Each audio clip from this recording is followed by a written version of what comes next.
మన ప్రభువును ప్రియరక్షకుడైనటువంటి యేసుక్రీస్తు వారి పరిశుద్ధ నామములో కూడి వచ్చిన దగ్గరికి వందనములు. దేవుడు అనుగ్రహించినటువంటి గొప్ప మహాకృపను బట్టి మనందరము ఏకంగా కూడుకొని ఇప్పుడు దేవుని వాక్యమును ఆసక్తిగా వినుటకు కూడుకొని ఉన్నాం. అందరి తల నుంచి కళ్ళు మూసుకున్నట్లయితే మన మధ్య ఉన్నటువంటి కవిత సిస్టర్ వాక్యం కొరకు ప్రార్థన చేస్తారు. మమ్మల్ని మిక్కిలిగా ప్రేమించిన మా ప్రియ పరలోక తండ్రి, మీరు ఇచ్చిన గొప్ప సమయం బట్టి మీకు వందనాలు, స్తుతి స్తోత్రాలు నాయన. ఇప్పటి వరకు ప్రభా పాటలు పాడి మీ నామం మహిమపరచబడింది ప్రభా. వాక్య భాగంలోకి వెళ్ళుచుండగా తండ్రి, వాక్యం ద్వారా నీవే మాతో మాట్లాడమని కోరుకుంటున్నాం నాయన. నీ యొక్క సేవకురాలని నీ యొక్క సెలవు చాటను మరుగుపరిచి ప్రభా నీవే మాతో సూటిగా స్పష్టంగా మాట్లాడమని కోరుకుంటూ నా యొక్క చిన్న ప్రార్థన మీ పాదాలు చెందక చేర్చుకోమని నా ప్రియుడు నా ప్రియరక్షకుడైన యేసుక్రీస్తు వారి పరిశుద్ధ నామములో ప్రార్థన చేసి అడిగి వేడుకొని పొంది ఉన్నాము తండ్రి, ఆమేన్.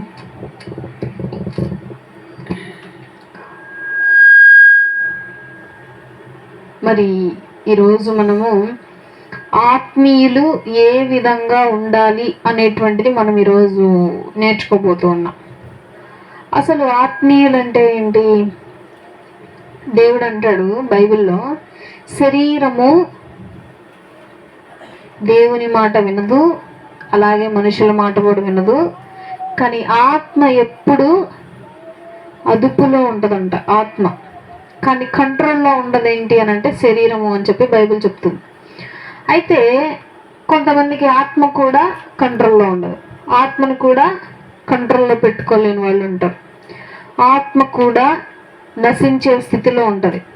ఆత్మ కూడా ఈ లోకంలో కొట్టుమిట్టాడుతూ ఉంటుంది. ఆత్మ కూడా దేవుని వదిలేస్తుంది. అయితే అటువంటి వారికి ఆత్మీయులు ఏ విధంగా ఉండాలి? యేసుక్రీస్తు ప్రభువారు ఆయన 33.5 సంవత్సరాలు బ్రతికి, ఆ బ్రతికి ఉన్న కాలంలో ఆయన ఆత్మీయ జీవితం ఏ విధంగా ఉన్నది అనేది మనం ఈరోజు ఎగ్జాంపుల్గా తీసుకొని చూస్తాం. యేసుక్రీస్తు ప్రభువారు ఇంకా కొంతమంది భక్తులు ఉన్నారు, వారి విధంగా మనం నడుచుకోవాలని చెప్పి కొన్ని మాటలను ధ్యానిద్దాం. మొదటిగా 1 సమూయేలు గ్రంథము 25వ అధ్యాయము 33వ వచనం. 1 సమూయేలు 25:33. నేను పగ తీర్చుకొనుకుండను, ఈ దినమున ప్రాణము తీయకుండను,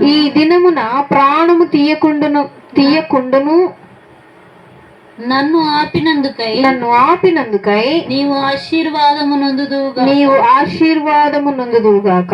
నీవు చూపిన బుద్ధి విషయమై నీకు ఆశీర్వాదము కలుగునుగాక.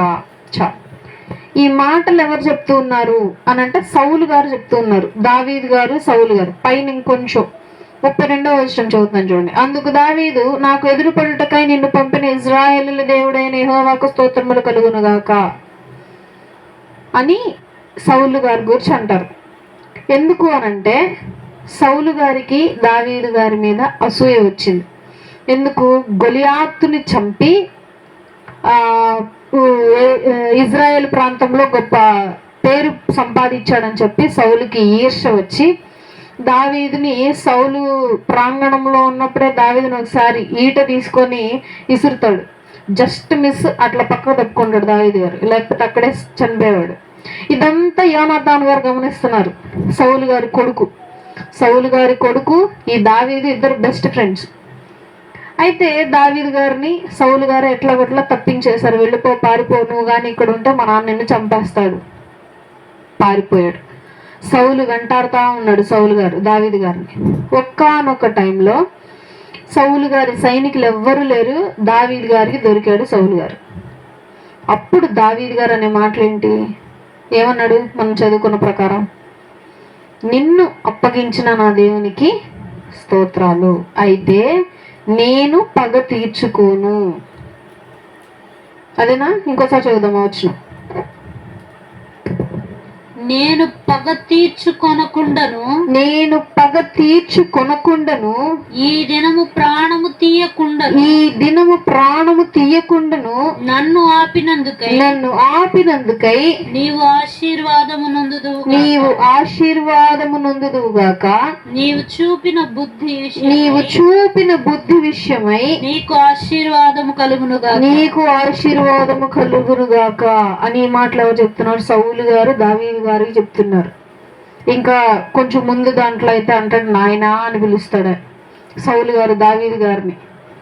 నువ్వు నాకంటే వయసులో చిన్నవాడివి, అయినా సరే నువ్వు నా మీద ఎంత జాలి కరుణ ప్రేమను చూపించావు, కానీ నేను నా కళ్ళు మూసుకుపోయి నిన్ను చంపాలని ఆశతో నీ వెంటబడ్డాడు, కానీ నువ్వు నన్ను క్షమించి వదిలేస్తున్నావు అని చెప్పి.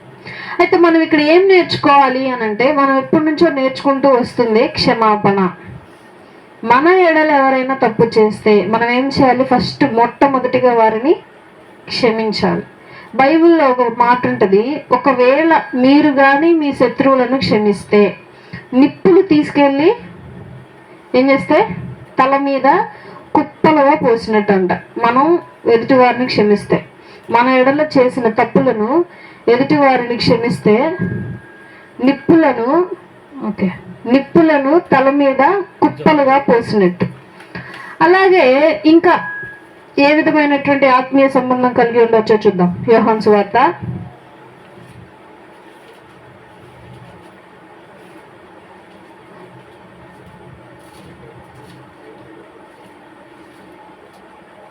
10:32.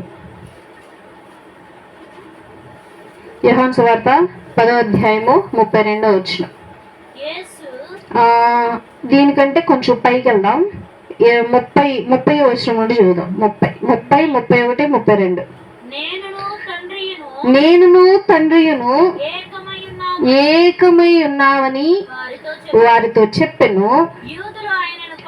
యూదులు ఆయనను కొట్టవలనని మరలా రాళ్ళు చేత పట్టుకొనగా యేసు తండ్రి యొద్ద నుండి అనేకమైన మంచి క్రియలను నీకు చూపితిని, వాటిలో ఏ క్రియ నిమిత్తము నన్ను రాళ్లతో కొట్టుదురని వారిని అడిగాను. మీకు ఎట్లా అనిపించింది చదవగానే? నాకైతే బాధ అనిపించింది. ఆ సిచ్యువేషన్ ఒకసారి ఊహించుకున్నాను అనమాట. ఏంటి జరిగిందనంటే, యేసుక్రీస్తు ప్రభువారు నుంచొని ఒక మాట చెప్తున్నారు, పైన ఉన్నటువంటి తండ్రి నేను ఒకటే అని చెప్పాడు. కరెక్టా కాదా? కరెక్టే ఆయన చెప్పింది, అబద్ధం చెప్పలేదు, లేనిపోని మాటలు చెప్పలేదు. ఈ మాట విన్న యూదులు ఏం చేస్తున్నారంట? మరలా రాళ్ళు తీసి చేతులు పెట్టుకున్నారు. ఎందుకు? అప్పుడు ఏ శిక్షణ ఎవరైనా ఏం చేసినా సరే రాయి తీసుకోవటం, కొట్టేయటం. ఇంకా వాళ్ళకి శిక్ష లేదు. రాయి తీసుకొని కొట్టారు. ఎందుకు కొట్టారు? దేవదూషణ ఆడాడు. దేవదూషణ ధర్మశాస్త్రం ప్రకారం మరణ శిక్ష. ఇంకేం లేదు, సింపుల్గా అయిపోయేది. యెజబేలు రాజకీయం బాగుంటది. అప్పట్లో యెజబేలు ఏం చేసింది? యెజబేలు భర్త అలా సరదాగా నడుచుకుంటా వెళ్తుంటే ద్రాక్ష తోట నచ్చింది భర్తకి, రాజుకి. నచ్చితే వెళ్ళి నాకు ఈ ద్రాక్ష తోట కావాలి అని అడిగితే, లేదు నేను ఇవ్వను, ఇది నా వంశ పారంపర్యంగా వస్తున్న ద్రాక్ష తోట, నేను ఇవ్వటం కుదరదు అంటాడు. హర్ట్ అవుతాడు, ఇగో హర్ట్ అయింది అనమాట రాజుకి. ఇంటికి వచ్చింది గాడు కూర్చుంటే యెజబేలు వచ్చి ఏంటయ్యా పెనిమిటి, ఏంది సంగతి, ఏమైంది, ఎందుకు ఇంత బాధపడుతున్నావు అంటే, నేను రాజుని, రాజ్యం మొత్తానికి ఆ యజమాని, ద్రాక్ష తోట యజమాని నాకు ఆ తోటని ఇవ్వనన్నాడు అనగానే, సరే నువ్వేం బాధపడకు అని చెప్పేసి వెంటనే ఒక ఇద్దరిని పెట్టేసి ఆ ఇద్దరు మొత్తం ప్రజలందరికీ దండోరా వేశారు. ఏమని? ఇతడు దైవ దూషణ చేశాడు, రాజదూషణ చేశాడు, అంటే రాజుని దూషించాడు, చెడ్డ మాటలల్లా పలికి దేవుణ్ణి దూషించాడు, మార్కేశారు. అప్పట్లో ఇటువంటి మార్క్ ఉంటే చంపేయటమే. ఇంకా తీర్పులు, వాయిదాలు ఇవేం లేవు, డైరెక్ట్ మరణ శిక్షకి వెళ్ళిపోయింది. అందరూ పెద్దలు, ఊర్లో వాళ్ళందరూ రాళ్ళు తీసుకొని వచ్చేసారు, అన్యాయంగా అతన్ని చంపేశారు. తర్వాత ద్రాక్ష తోటంతా రాజుకు వచ్చేసి. ఈ విధమైనటువంటి రాజకీయాలు చేసేవారు అప్పట్లో. ఎవరినైనా చంపాలి అని అంటే వారి మీద ఏం ముద్ర వేసేవాళ్ళు? ఈ ముద్ర వేసేవాళ్ళు. యేసుక్రీస్తు ప్రభువారి మీద కూడా అదే అంటున్నారు. ఏమంటున్నారు? మళ్ళా రాళ్ళు తీసుకొని పట్టుకుంటే, నేను తండ్రి యొద్ద నుండి మీకు మంచి క్రియలను చెప్తున్నా, అందుకు మీరు నన్ను కొడతారా అని అంటే వాళ్ళు ఏం చెప్తున్నారు చూడండి తర్వాత. అందుకు యూదులు నీవు మనుష్యుడవై ఉండి దేవుడనని చెప్పుకొనుచున్నావు గనుక దేవదూషణ చేసినందుకు నిన్ను రాళ్లతో కొట్టుదుము గాని మంచి క్రియ చేసినందుకు కాదని ఆయనతో చెప్పిరి. అప్పటిలో ఇదే క్రైమ్ అనమాట. ఒక క్రైమ్ కి పాల్పడే విషయం ఏంటంటే దైవ దూషణ. యేసుక్రీస్తు ప్రభు వారిని మొత్తం అందరి దగ్గర నుంచోపెట్టినప్పుడు కూడా అదే మాట్లాడతారు. ఒక ఇద్దరు వచ్చి గుంపులు మొత్తంలో అబద్ధ సాక్షుల గుంపులు ఇద్దరు వచ్చి, ఈయన 3 రోజుల్లో మందిరాన్ని కూలగొట్టి మరలా నిర్మిస్తానని చెప్పి శపథం చేస్తున్నాడు, దైవ దూషణ ఆడుతున్నాడు అని. సేమ్ అదే మాటలు. సో ఇదే విధంగా యేసుక్రీస్తు ప్రభువుని ఇక్కడ మరలా అంటున్నారు. ఆయన ఏమన్నాడు? నేను మంచి మంచి కార్యాలు మంచి మంచి క్రియలు మీకు తిరిగి చెప్తుంటే మీరు నన్ను రాళ్లతో కొడతారా అని అంటే వాళ్ళు ఏమంటున్నారు? లేదు, నువ్వు దైవ దోషం చేస్తున్నావు, నువ్వు ఆఫ్టర్ ఆల్ ఒక హ్యూమన్వి, నువ్వు మనిషివి, నువ్వు దేవుడిని అంటావేంటి? మనలో నేను దేవుడిని అంటే ఏం చేస్తారు? మన ఇండియాలో కూర్చోబెట్టి కొలుస్తారు. పిచ్చా ఒక ఆమె నోట్లోంచి సొల్లు కారుకుంటా వాంతి చేసుకొని బట్టలంతా ఉంటే పిచ్చి పిచ్చిగా జుట్టేసుకొని ఉంటే ఆమెకి కాళ్ళు మొక్కుతున్నారు, చక్కగా పూజలు చేస్తున్నారు పాదాలకి. ఆమెకి పిచ్చి పెట్టి అందరిని కొడతందే నడుతుంది. అది గొప్ప భాగ్యం అనుకున్నారు. అదే యూదుల రాజ్యంలోకి వెళ్ళి ఇప్పుడు దైవ కుమారుని ఇప్పుడను స్పాట్లో శిక్ష వాళ్ళకి పడుతుంది.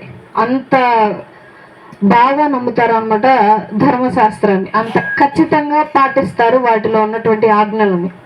దైవ దూషణ చేసిన ప్రతి ఒక్కరికి శిక్ష పడుతుంది. అది యేసుక్రీస్తు ప్రభు వారి దగ్గరికి కూడా వచ్చింది. యేసుక్రీస్తు ప్రభు వారు చెప్పింది నిజమే, కానీ వారికి అర్థం కాలేదు యూదులకి. అలా యేసుక్రీస్తు ప్రభు వారు వాళ్ళు రాళ్ళు తీసుకొని కొడుతున్నారు అని చెప్పి ఈయన రాళ్ళు తీసుకొట్టలే. వెళ్ళిపోమన్నారు, వెళ్ళిపోయాడు. మౌనంగా ఉండమన్నాడు, మౌనంగా ఉన్నాడు. క్రీస్తు కూడా అదే నేర్పుతున్నాడు మనకి. దేవాది దేవునుడి మనకేం నేర్పుతున్నాడు అని అంటే సహనము, ఓపిక, ప్రేమ, క్షమాపణ. నాకు బాధ అనిపించింది అప్పుడు ఆ సిచ్యువేషన్ ఒకసారి ఆలోచిస్తే. నేనును తండ్రిను ఏకమై ఉన్నాము అని అన్నాడు. వెంటనే యూదులు మళ్ళీ రాళ్ళు తీసుకున్నారంట చేతిలోకి కొట్టడానికి. ఆయన ఆ సిచ్యువేషన్ ఆయన చూసి, నేనేం చేశానని కొడుతున్నారు? నేను నిజమే కదా చెప్పాను, తండ్రి దగ్గర నుండి మంచి క్రియలు చెప్తున్నాను, మీకు రాళ్ళతో కొడతారా? అందుకు ఒకసారి ఆలోచించండి. అప్పుడు వాళ్ళు, నువ్వు మనిషివి, దేవుడిని అంటావేంటి, అందుకే కొడుతున్నావు రాళ్ళు తీసుకొని అని వాళ్ళు. ఇలాంటి సన్నివేశాలు 3.5 సంవత్సరాల్లో ఎన్ని అనుభవించాడో యేసుక్రీస్తు ప్రభువారు చెప్పలేదు. ఇదొక్క సన్నివేశం ఎంత బాధాకరంగా ఉంటే ఇలాంటి సన్నివేశాలు బోలెడున్నాయి. ఈ సువార్త మొత్తం అదే రాస్తారు. క్రీస్తు చేసిన ప్రయాణం, క్రీస్తు అనుభవించిన బాధలు, క్రీస్తు అనుభవించిన వేదన, క్రీస్తు పొందిన శ్రమలు. అందుకే ఈ 40 రోజులు ఆ శ్రమలను ధ్యానిస్తూ ఉంటారు. ఇంకొకటి చూద్దాం. అపోస్తుల కార్యములు 20వ అధ్యాయము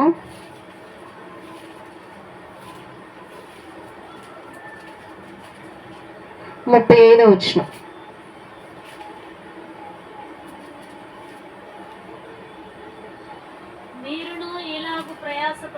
మీరును ఇలాగు ప్రయాసపడి బలహీనులను సంరక్షింపవలననియు పుచ్చుకొనుట కంటే ఇచ్చుట ధన్యము అను ప్రభు అయిన యేసు చెప్పిన మాటలు జ్ఞాపకము చేసుకొనవలననియు అన్ని విషయములలో మీకు మాదిరి చూపితిని అని చెప్పాను. ప్రతి విషయం అంట మనం చేసే ప్రతి కార్యం, పొద్దున లేచినప్పుడు, బ్రష్ చేసుకుంటున్నప్పుడు, స్నానం చేసినప్పుడు, మనము ఉద్యోగానికి వెళ్తున్నప్పుడు, వచ్చేటప్పుడు, పెళ్ళిళ్ళు చేసుకునేటప్పుడు, పెళ్ళిళ్ళకి ఇచ్చేటప్పుడు, మనం ఏదైనా శుభకార్యాలు చేసుకునేటప్పుడు, అశుభకార్యాలు వచ్చినప్పుడు, ప్రతి విషయానికి ఆయన మనకు మాదిరిగా ఉన్నాడు. ప్రతి విషయం అంట. మనిషి పుట్టుక నుండి అంతము వరకు అదే మాదిరిగా ఇచ్చాడంట క్రీస్తు. 3 సంవత్సరాలు అదే మాదిరిగా జీవించి ఆయన వెళ్ళిపోయాడు. అయితే వాటిలో ఒక భాగం ఏంటి అని అంటే, పుచ్చుకొనుట కంటే ఏం చేయాలి? ఇచ్చుట మేలు. ఇంకోసారి చదువుదాం. పుచ్చుకొనుట కంటే ఇచ్చుట ధన్యము. మేలు కూడా కాదు అది, మనకి మేలు, మనకి మంచి కాదు, ధన్యము. అది గొప్పదంట. మన జీవితంలో పుచ్చుకోవటం కంటే ఇవ్వటమే గొప్ప. ఇప్పుడు ఈ జనరేషన్లో చాలా మనుషులు మారారు. ఇప్పుడు ఇస్తున్నారు అందరూ, నేను గమనించాను. ఇంతకు ముందు నా చిన్నతనంలో ఆకలికి అలమటించి అల్లాడిపోయి చనిపోయిన వాళ్ళు ఉన్నారు. ఇప్పుడు సగానికి సగం మనుషులు మారి ఇస్తున్నారు. వాళ్ళ దగ్గర ఉన్న ఫుడ్ ఇస్తున్నారు, వాళ్ళ దగ్గర ఉన్న బట్టలు ఇస్తున్నారు. మనుష్యులు ఏమవుతున్నారు? మరలా ప్రేమతత్వం వస్తుంది, ఇంకో క్రూరతత్వం కూడా కంటిన్యూ అవుతుంది అనమాట. సో ఆత్మీయులుగా ఉండే మనము, సంఘానికి వస్తున్న మనము, మందిరానికి వస్తున్న మనము, మనకేముండాలి? ముందు పుచ్చుకోవటం కంటే ఇవ్వటం గొప్పగా ఉండాలి. అది ఏమి ఇవ్వటమైనా సరే. నేనైతే ఏం చెప్తాను ఇవ్వటం విషయంలో అనంటే, ధైర్యం ఇవ్వటంలో గొప్ప. ఇంకొకట్లయితే దశం భాగాలు అవన్నీ చెప్తారు. నేను చెప్పను ఈ దశం భాగాలు, అవి నాకు వద్దు, మీరు ఇవ్వద్దు. నేనేం చెప్తానంటే, ధైర్యం ఇవ్వండి. మీకు ధైర్యం ఉంది, ఎదుటి వాళ్ళకి ధైర్యపరచండి.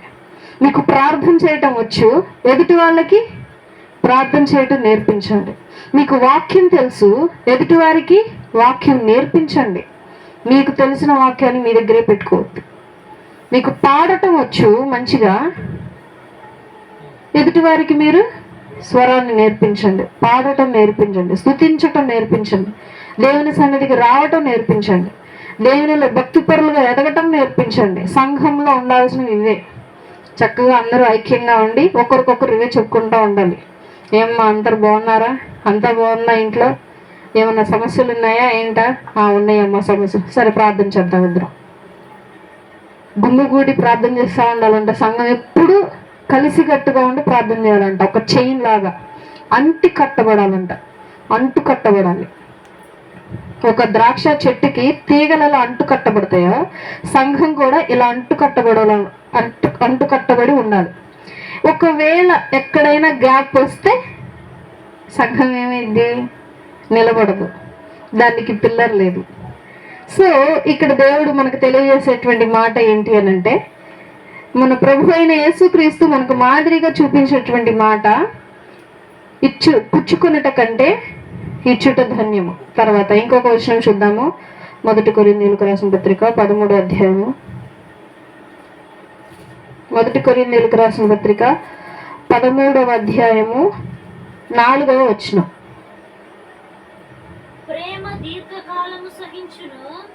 1 కొరింథీయులకు రాసిన పత్రిక 13వ అధ్యాయము 4వ వచనం. ప్రేమ దీర్ఘకాలము సహించును, దయ చూపించును, ప్రేమ మత్సరపడదు, ప్రేమ డంబముగా ప్రవర్తింపదు, అది ఉప్పొంగదు. ప్రపంచంలో 2 ప్రేమలు ఉన్నాయంట. అవునా? ఎన్నున్నాయి? 2 ప్రేమలు ఉన్నాయి. ఒకటి లోక ప్రేమ, ఇంకొకటి దైవ ప్రేమ అని అంటారు. నేనంటాను ఒకటే ప్రేమ అంట. కానీ అందరూ చెప్పేది 2 ప్రేమలు ఉన్నాయి. ఒకటి లోక ప్రేమ, ఇంకోటి దైవికమైనది ప్రేమ, దేవుడు చూపించేది. నేనేమంటాను అనంటే, ప్రేమ అనేది ఎప్పుడు ఒకటే ఉంటుంది. ప్రేమ ఒకటే, సంఘం ఒకటే, శిరస్సు ఒకటే, దేవుడు ఒక్కడే. ఎలా ప్రేమ అంతా ఒకటే అవుతుంది? ఇప్పుడు ఎగ్జాంపుల్గా ఒక వర్డ్ చూద్దాం. మళ్ళీ 4వ ప్రేమ దీర్ఘకాలము సహించును. ప్రేమ దీర్ఘకాలము సహించకపోతే అది ప్రేమ ఇద్దా? చెప్పండి. సరే, ఇప్పుడు ఎగ్జాంపుల్ చెప్తాను నేను. దేవాది దేవుడు మన కోసం సిలువలో మరణించాడు, చనిపోయాడు. మన కోసం సిలువలో మరణించి ఆయన ఉచితంగా ఇచ్చాడు ఈ రక్షణ అంతా. మనం ఏం చేయలేదు, మనం ఏం ఇవ్వలేదు, ఉచితంగా ఇచ్చాడు ఇదంతా. ఆయన ఇంత చేశాడు మనకి, మనం తిరిగి ఇప్పటికీ ఏం చేయలేకపోతున్నాం. కనీసం ప్రార్థన చేయట్లేదు, బైబిల్ చదవట్లేదు, ఆయన చెప్పిన వాక్యాలు పాటించట్లేదు, ఏమీ చేయట్లేదు. అయినా సరే ఆయన మనకి జీవితాన్ని ఇచ్చాడు, మంచి మర్యాదని ఇచ్చాడు, మంచి ఆరోగ్యాన్ని ఇచ్చాడు, మంచి కుటుంబాన్ని ఇచ్చాడు, గొప్ప సృష్టిని ఇచ్చాడు. ఇవన్నీ ఫ్రీగా ఇచ్చాడు. ఏంటి, మనం ఎన్ని పాపాలు చేస్తున్నా సరే దేవుడు ఏమన్నాడు? దేవుడు మనలను ప్రేమిస్తూ ఉన్నాడు. మనం తిరిగి ప్రేమించట్లేదని, మనం తిరిగి ప్రేమిస్తున్నామని కాదు, కానీ ఆయన ప్రేమను బట్టే మనల్ని ప్రేమిస్తున్నాడు. అంటే ఆయనకి మనం అంటే ఇష్టం, మనం ఏదో తిరిగి ఏదో చేస్తున్నామని కాదు. సరే, ఇది ఎప్పటిదాకా ప్రేమిస్తున్నాడు? నువ్వు చనిపోయేదాకా ప్రేమిస్తున్నాడా? చనిపోయిన తర్వాత కూడా ప్రేమిస్తున్నాడా? చనిపోయిన తర్వాత కూడా ప్రేమిస్తున్నాడు. చనిపోయిన తర్వాత కూడా దేవుడు నీకు కొన్ని ఛాన్సులు ఇస్తున్నాడు. దేవుడు ఈ భూమి అంతమైపోయే కొద్ది దినాల ముందు కూడా ఛాన్స్ ఇస్తున్నాడు దేవుడు. అవి అంత్యకాలపు దినాలు, 3.5 సంవత్సరాలు. అప్పటికి కూడా మనకు ఇంకొక ఛాన్స్ ఇస్తున్నాడు. మారుతాడు. సరే, చనిపోయాక పరిశుద్ధ సంఘం అంతా మధ్యాకాశానికి ఎత్తబడుతుంది. మిగతా వాళ్ళంతా ఒక చోట గుమ్మగొడతారు. తీర్పు అప్పుడే రాదు. 10 సంవత్సరాలు, 1000 సంవత్సరాలు మరలా నూతన సృష్టి ఏర్పడి మధ్యాకాశంలో ఉన్న సంఘం అంతా ఈ నూతన సృష్టి మీద దిగిద్ది. ఈ నూతన సృష్టిని యెరూషలేము అని అంటారు. అందమైన యెరూషలేములాగా మారుతుంది. అప్పటిదాకా పాపం చేసిన వాళ్ళందరూ వేరే వైపు ఉంటారు. ఈ 1000 సంవత్సరాల పరిపాలనలో మళ్ళీ వీళ్ళలో నుండి ఫిల్టర్ చేస్తాడు దేవుడు. వీళ్ళల్లో మంచివాళ్ళు, చెడ్డవాళ్ళు. ఆ తర్వాత అందరిని తీసుకొచ్చి అప్పుడు చెప్తాడు తీర్పు, ఎవరు ఎటు వెళ్ళాలి, ఏ మనుష్యుడు దేనికి అర్హుడు, దేనికి అనర్హుడు అని.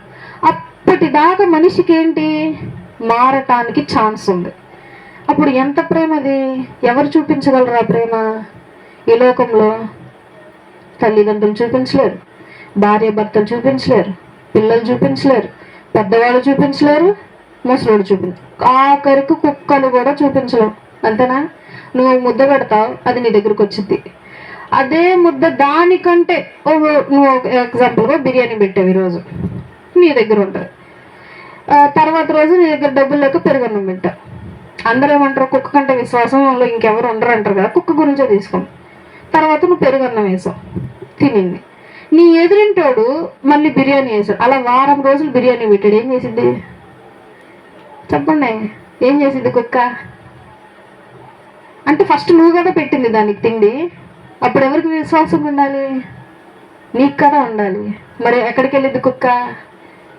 ఎక్కడ శ్రేష్టమైన ఫుడ్ దొరికిందో అక్కడికి వెళ్ళిద్ది. అలాగే ఈ ప్రపంచంలో దీర్ఘకాలం ఎవరు ప్రేమించరు, ఎవరు సహించరు, ఎవరు మనతో ఉండరు.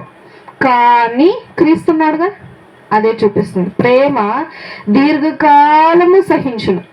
ఎప్పటిదాకా? నువ్వు చనిపోయి తీర్పు కాలంలో నుంచిన దాకా దేవుడు నీకేమిస్తున్నాడు? ఛాన్స్ ఇస్తున్నాడు. అది ప్రేమ అంటే. మధ్యలో కుక్క మనల్ని వదిలేసి వెళ్ళిపోయింది, అది ప్రేమ అవుతుందా? అవ్వదు. కాబట్టి లోకంలో ఎప్పుడు ఒకే ప్రేమ ఉంటుంది, అది దైవికమైన ప్రేమ. ఈ లోక ప్రేమ దైవికమైన ప్రేమ కాదు. లోకంలో చూపించేది అది ప్రేమే కాదు. తర్వాత ఇంకొకటి ఏంటి? ప్రేమ దీర్ఘకాలము సహించును. తర్వాత దయ చూపించును. ప్రేమించేటప్పుడు దయ చూపిస్తాడంట. దేవాది దేవుడు మన యందు దయ కలిగి ఉన్నాడు. అబ్బా, నా బిడ్డలు దేవాది దేవుడిని సిలువేసి కొట్టి వీపంతా దున్నబడితే అలా తీసుకెళ్ళి ఆ యొక్క సిలువు మీద పెట్టేసి అలా ఎండలో ఎలాడుతూ ఉంటే అందరూ చూసి అపహాసించుకుంటా, కింద చక్కగా ఆడుకుంటా, రోమా సైనికులు చుట్టూ ప్రజలందరూ చూసి నవ్వుకుంటా వెళ్తా, ఇవంతా జరుగుతూ ఉంటాయి. యేసుక్రీస్తు ప్రభువు ఏమన్నారు? ఫస్ట్ మాట, తండ్రి వీరేమి చేయుచున్నారో వీరు ఎరుగరు కనుక వీరిని క్షమించు. అదేంటి, కొట్టారు, కొడితే నొప్పి తెలుసు అని తెలుసు కదా అందరికీ, అయినా సరే దేవుడు ఏమంటున్నాడు, వాళ్ళకేం తెలియదు. ప్రేమ దీర్ఘకాలం సహిస్తుంది. అలాగే ప్రేమ ఏం చూపించింది, దయ చూపించింది. యేసుక్రీస్తు ప్రభువారిని సిలువేయండి అని చెప్పి జనాలందరూ చెప్తారు. అప్పుడు పిలాతు ఏం చేస్తాడు, పొంతి పిలాతు చేయగడిగేసుకుంటాడు, ఈ పాపం నాకు అంటద్దు అని చెప్పి, నాకు సంబంధం లేదు అని చేయగడిగేసుకొని పక్కకు వచ్చేస్తే, ఈ రక్తము, ఈ నీతిమంతుని రక్తము నా మీద నా పిల్లల మీద ఉండద్దు అని అంటే, అక్కడ చుట్టుపక్కల ఉన్న ప్రజలందరూ ఏమంటారు, మాకు మా పిల్లల మీద ఆయన రక్తం ఉండాలి. ఎంత బాధాకరమైన విషయం. అలాంటి వాళ్ళనే కదా దేవుడు స్వస్థపరిచాడు, వాళ్ళనేగా దేవుడు కావాల్సిన ప్రతి ఒక్కటి అనుగ్రహించాడు. అలాంటి వాళ్ళకేగా దేవుడు ఆహారం పెట్టాడు 5,000 మందికి, 5 రొట్టెలు 2 చేపలతో. అట్లాంటి వాళ్ళు ఏమంటున్నారు, మళ్ళీ సిలువేసేయండి, ఆ నీతిమంతుని రక్తము నా మీదను మా పిల్లల మీదను ఉండునుగాక. కోపం వచ్చే సిచ్యువేషన్ అది. కానీ దేవుడు ఏం చూపించాడు అక్కడ, దయను చూపించాడు వాళ్ళకి. కాబట్టి ప్రేమ దీర్ఘకాలం సహిస్తుంది. ఇంకేం చూపిస్తుంది, దయను చూపిస్తుంది. ఇంకేం చూపిస్తుంది, ప్రేమ మత్సరపడదు. మత్సరం అంటే గొప్పలు పోదు. ప్రేమ ఎప్పుడు గొప్పలు పోదు. యేసుక్రీస్తు ప్రభువారు తన రాజ్యాన్ని, తన సింహాసనాన్ని వదిలేసి భూలోకానికి ఎలా వచ్చాడు, దీనుడిగాను దరిద్రుడిగాను. ఆయన పుట్టగానే తీసుకెళ్ళి పశువుల తొట్టెలో చక్కగా గడ్డేసి, దాని మీద గుడ్డ వేసి, దాన్ని పొత్తి గుడ్డలతో చుట్టేసి, కింద ఇంకో మెత్తటి క్లాత్ వేసి ఆయన అట్లా పడుకోబెట్టారు. ఏది, పశువులు తాగే కుడితి తొట్టిలో. రోడ్డు మీద కాగితాలు వేరుకునేవాడు కూడా బిడ్డను ఎక్కడ పడుకోబెడతాడు, హాస్పిటల్లో పడుకోబెట్టుకుంటాడు, చక్కగా ఉళ్ళో పెట్టుకుంటారు, పక్కన పడుకోబెట్టు, లేదా కావాలంటే అతను చేసుకుంటారు పిల్లాడి కోసం. కానీ యేసుక్రీస్తు ప్రభు వారిని పడుకోబెట్టడానికి ప్లేస్లో ఎక్కడ పడుకోబెట్టారు, పశువులు కుడితి తాగే తొట్టిలో పడుకోబెట్టారు. మంచిగా క్లీన్ చేసి దాంట్లో పడుకోబెట్టేశారు ఆయన అక్కడ నేను రాజుని, నేనే మిమ్మల్ని సృష్టించాను, నన్ను ఇలా ఈ విధంగా చేశారా, మాట్లాడలేదు. నోరు తెరువలేదాయ ప్రేమ, బదులు పలుకలేదాయ ప్రేమ. నోరు తెరువలేదాయ ప్రేమ, బదులు పలుకలేదాయ ప్రేమ. ఇది ఎవరి కోసమో, ఈ జనుల కోసమే, జగతి కోసమే, ఈ జనుల కోసమే, జగతి కోసమే. యేసుక్రీస్తు ప్రభువారు బ్రతికిన 33.5 సంవత్సరాల్లో ఎన్నిసార్లు కోపడ్డాడు ఆయన? 3 సార్లు. ఫస్ట్ సారి యెరూషలేము మందిరంలో బలి అర్పించడానికి జంతువులు కొంటారు. ఆ జంతువులు మార్కెట్ చేశారు దాన్ని. చక్కగా ఒక పక్కన స్టాలు, పావురాళ్ళు అమ్మే స్టాలు, ఇంకో పక్కన మేకలు అమ్మే స్టాలు, ఇంకో పక్కన గొర్రెలు అమ్మే స్టాలు. ఈ విధంగా వ్యాపార స్థలం చేశారు మొత్తం. అప్పుడు క్రీస్తు వచ్చి ఇది నా తండ్రి ఇల్లు అని చెప్పి అప్పుడు ఫస్ట్ కోపడతారు. ఇంకా రెండోసారి యేసుక్రీస్తు ప్రభువారు ఎక్కడికైనా వెళ్ళేటప్పుడు బాడీ గార్డ్స్ అనమాట, 12 శిష్యులు చుట్టూరు ఉంటారు. యేసుక్రీస్తు ప్రభువారిని చూడటానికి ఎంతో మంది వస్తూ వాళ్ళ పిల్లలు కూడా తీసుకొచ్చేవాళ్ళు. చూడండి చూడండి, యేసయ్య చాలా అద్భుతాలు చేస్తాడు, జస్ట్ ఆయన కొంగును ముట్టుకొని ఒక ఆమె స్వస్థపరచబడింది అని చెప్పి. అప్పుడు ఆ చిన్నపిల్లల్ని దగ్గరికి రానిచ్చేవాడు కాదు ఈ శిష్యులు, దూరంగా నెట్టేసేవాడు. అప్పుడు వాళ్ళ మీద కోపడ్డాడు. ఇలాంటి వారిదే పరలోక రాజ్యం. రీసెంట్గా ఒక వీడియో వచ్చిందనమాట. మహారాష్ట్ర అటు సైడ్ ఏమైందంటే దొంగతనాలు అటు సైడ్ ఎక్కువ ఉంటాయి. అయితే ఒక ఇద్దరు బండి మీద వచ్చి ఒక షాపులో దొంగతనం చేద్దామని వచ్చారు. ఆ షాప్ యజమాని వాళ్ళ పాప పక్కన కూర్చొని ఉన్నారు. ఆ షాప్ యజమాని ఫోన్ చూసుకుంటున్నాడు, ఆ పాప లాలీపాప్ తింటుంది. ఆయన వచ్చాడు, గన్ను చూపించి గల్లాపెట్టలో ఉన్న డబ్బులన్నీ తీసుకున్నాడు, ఆయన దగ్గర ఉన్న ఫోను తీసుకున్నాడు. ఈ పాపకు భయం వేసి, అంటే మొత్తం ఇవ్వు ఇవ్వు ఇవ్వు ఇవ్వు అంటున్నాడుగా, ఈ పాపకు భయం వేసి లాలీపాప్ కూడా ఇచ్చింది తీసి, ఇది కూడా తీసుకో అని. అది చూసి ఆయన అప్పటికప్పుడు ఏడ్చి ఆయన తీసుకున్నదంతా ఆయన ముందు పెట్టి, నువ్వే తినమ్మని ఆయన దగ్గర పెట్టి ఆ పిల్లని హగ్ చేసుకొని ఆయన వెళ్ళిపోయాడు. అందుకే దేవుడేమన్నాడు, చిన్న పిల్లల వంటి మనస్తత్వం కలిగి ఉంటేనే నువ్వు ఎక్కడికి రాగలవు, పరలోకానికి రాగలవు. లేకపోతే ఉంటే సూది బెజ్జంలో దూరగలదు, కానీ ధనవంతుడు మాత్రం రాలేడన్నట్టు మనుషులందరూ వెళ్ళలేరంట. ఏ మనస్తత్వం కలిగి ఉండాలంట, చిన్న పిల్లల మనస్తత్వం కలిగి ఉండాలి. ఈ మనస్తత్వం కలిగి ఉంటేనే మనము పరలోకానికి అర్హులం. అలా యేసుక్రీస్తు ప్రభువారు మనకు 2 విధాలుగా చూపిస్తున్నారు. ఇంకో విధం చూద్దాం.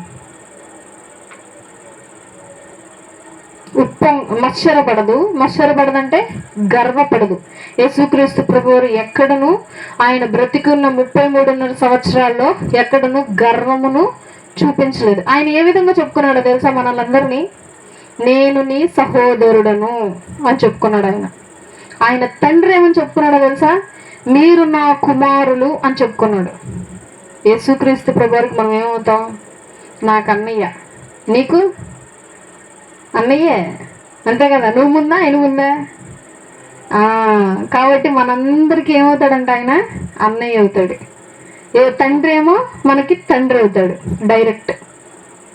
బానిసలుగా ఉండేటువంటి మనల్ని ఆయన కుమారుల స్థానంలో కూర్చోబెట్టుకొని, కుమారుడికి మనము దాసులుగా ఉండి పనులు చేసేవారు మనల్ని తీసుకొచ్చి నువ్వు నా అక్కవి, చెల్లెవి, తమ్ముడివి అని చెప్పి దగ్గర కూర్చోబెట్టుకున్నాడు ఆయన. కాబట్టి క్రీస్తు ఎక్కడను మత్సరపడలేదు. తర్వాత ప్రేమ డంబముగా ప్రవర్తింపదు, అంటే పొగరుగా బిహేవ్ చేయటం. నేను ఈ రాజుని, ఈ సృష్టి నా పాదాలకి పాదపీట, మీరేంది నన్ను రాళ్ళతో కొట్టేది అన్నాడు. ఆయనాక యూదులు రాళ్లతో కొడదామని రాయి తీస్తే, నేను తండ్రి చెప్పిన మంచి క్రియలనే కదా మీకు తిరిగి చెప్తున్నాను, అందుకే నన్ను రాళ్లతో కొడతారా అని అన్నాడా? నన్ను రాళ్లతో కొట్టేదండి మీరు అని అన్నాడా? యేసుక్రీస్తు ప్రభువాన్ని పట్టుకుందామని చెప్పి జన సమూహం వచ్చింది. ఆయన అన్నాడు, ఏంటి బందిపోటు దొంగను పట్టుకోవటానికి వచ్చినట్టు వచ్చారు నా ఎద్దుకి. యెరూషలేము మందిరంలో నుంచొని సువార్త ప్రకటిస్తున్నప్పుడు అంతమంది జనాల ముందు నన్ను పట్టుకోలేదే, ఏమైతే పట్టుకుంటప్పుడు తోలు తీసేస్తారు జనాలు. ఇప్పుడు రాత్రి వేళ ఒంటరిగా ఉన్నప్పుడు వచ్చి పట్టుకున్నారు. శిష్యుడు కత్తి వరలో నుండి తీసి ఒక సైనికుడి చెవి కోసేస్తాడు. అప్పుడు యేసుక్రీస్తు ప్రభువు ఏమంటారు, నేను ఇప్పటికిప్పుడు తండ్రిని వేడుకుంటే ఏమైతే తెలుసా, 7 సమూహాలు, గుంపులు, ఒక్కొక్క గుంపు 7 గుంపులు, యుద్ధ వీరులు, దేవదూతలు కలిసి భూమి మీదకి వస్తాయి. ఒక్కొక్క గుంపు 7,000 మంది ఉంటారు దాంట్లో. ఆ పరలోక రాజ్యంలో పోరాడే యోధులు అన్నమాట వాళ్ళు వస్తారు, సైన్యంతో సహా కిందకు వస్తారు. ఏది, నేను ప్రార్థన చేస్తే, నేను తండ్రిని వేడుకుంటే, కానీ నేను చేయను, నేను వేడుకోను. ఎందుకు? నేను వచ్చింది ఎందుకు? మరణించడానికి, నా రక్తాన్ని ప్రోక్షించడానికి. ఎక్కడైనా డబ్బను చూపించాడా? ఎక్కడైనా గర్వపు మాట వచ్చిందా? గుమ్మేస్తే పిడిగుద్దులు గుద్దితే సైలెంట్గా నుంచున్నాడు అంతే. ఆయన మీద అబద్ధ సాక్ష్యాలు చెప్తూ ఉంటే సైలెంట్గా నుంచున్నాడు అంతే. నువ్వు క్రీస్తువా, నువ్వు దైవ కుమారుడు అంటే అవునని సైలెంట్గా నుంచున్నాడు అంతే. ఆయన బదులు పెద్ద బందిపోటు దొంగని బరబ్బాను వదిలేస్తూ ఉంటే సైలెంట్గా నుంచొని చూస్తున్నాడు అంతే. బరబ్బా ఆయన చూసి మారాడు. మీకు మొన్న వీడియో కూడా చూపించాను ఒకసారి. అయితే యేసుక్రీస్తు ప్రభువారు ఎక్కడను ఏం చేయలేదు. మళ్ళీ చదువుదాం. డంబముగా ప్రవర్తింపలేదు. ఇంకా లాస్ట్, అది ఉప్పొంగదు. ఉప్పొంగటం అంటే మురిసిపోవటమా? ఇంకా ప్రేమ ఉప్పొంగిపోతా ఉంటదంట, అంటే అధికమైన ప్రేమ. దేవాది దేవుడు మనలను అధికంగానే ప్రేమించాడు. అయితే ఇది ఎటువంటి ఉప్పొంగటం కాదు. నేను వీళ్ళను ప్రేమిస్తున్నా, వీళ్ళేంది నా మాట వినరు. అర్థమవుతుందా నా ఎమోషన్? నేను వీళ్ళని ఇంత ప్రేమిస్తుంటే వీళ్ళేంటి అసలు ఎట్లా ఉన్నారు అనే విధంగా లేదు ఆయన ప్రేమ. నేను వీళ్ళని ప్రేమిస్తున్నా, వీళ్ళేంటి ఇట్లా బాధ పెడుతున్నారు నన్ను, అది ఆయన ప్రేమ. అర్థమైందా? ఆయనలో గర్వము, అసూయ, డంబము, మత్సరము, ఉప్పొంగేతనము ఏమీ లేవు. జస్ట్ ప్రేమ చూపించడం మాత్రమే ఉన్నాయి ఆయనకి. అందుకే దేవాదేవుడు మనకి 3 క్రియలుగా చూపించాడు. మొట్టమొదటిది ఏంటి? నీ శత్రువులను నువ్వేం చేయాలి? నీ ఎదుటికి వచ్చి నుంచున్నా సరే, నీకెంత హాని కలిగించినా సరే వారు నువ్వేం చేయాలి? క్షమించాలి. రెండవది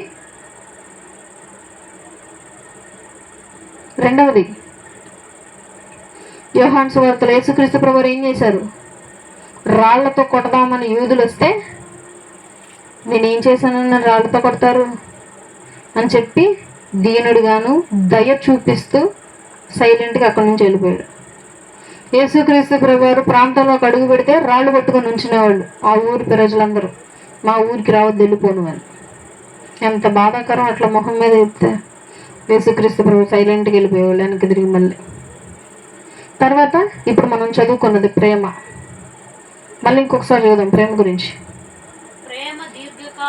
ప్రేమ దీర్ఘకాలము సహించును, దయచూపును, ప్రేమ మత్సరపడదు, ప్రేమ డంబముగా ప్రవర్తించదు, అది ఉప్పొంగదు. ఇంకా ఉంది, కంటిన్యూ చూడండి. అమర్యాదగా నడవదంట. యేసుక్రీస్తు ప్రభువారు మనకు మర్యాద ఇచ్చాడు. చూసారు మీరు ఎక్కడైనా గమనించారా? ఆయన మనకి రెస్పెక్ట్ ఇచ్చాడు. మనం ఆయనకి ఇవ్వాల్సింది పోయి ఆయనే మనకి ఇచ్చాడు రెస్పెక్ట్. ఇంకా స్వప్రయోజనమును విచారించుకొనదు, తన సొంత ప్రయోజనం కోసం ఆ మనుషుల్ని వాడుకోదు, త్వరగా కోపపడదు. ఉందా? మన దేవుల్లో ఉండ క్వాలిటీయే అది. త్వరగా కోపపడడు, శాంతమూర్తి. అపకారమును మనస్సులో ఉంచుకొనదు. చాలు. అపకారమును మనసులో ఉంచుకోరంట. యేసుక్రీస్తు ప్రభువారు కూడా అదే అన్నారు. నాకు ప్రార్థన చేసి తండ్రి నన్ను క్షమించు అని అంటే నేనేం చేస్తా? దాన్ని ఇంక మర్చిపోతా, ఇక నాకు గుర్తుండదు అది. మళ్ళీ నువ్వు కొత్తది చేస్తే మళ్ళీ ఇక ఫ్రెష్గా ఏ రోజు ఆ రోజే. దేవాది దేవుడు మనం చేసే తప్పులు గుర్తుంచుకోడంట.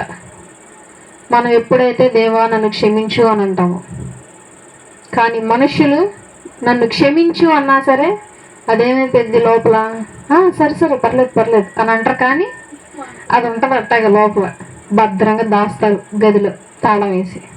కానీ మన దేవుడు అట్లాంటాడు కాదు. మన దేవుడు ఏం చేస్తాడు? మోకరించి, దేవా నేను తెలుసో తెలియక ఈ తప్పు చేశాను, నన్ను క్షమించు. అవునా? అయితే సరే, అయిపోయింది.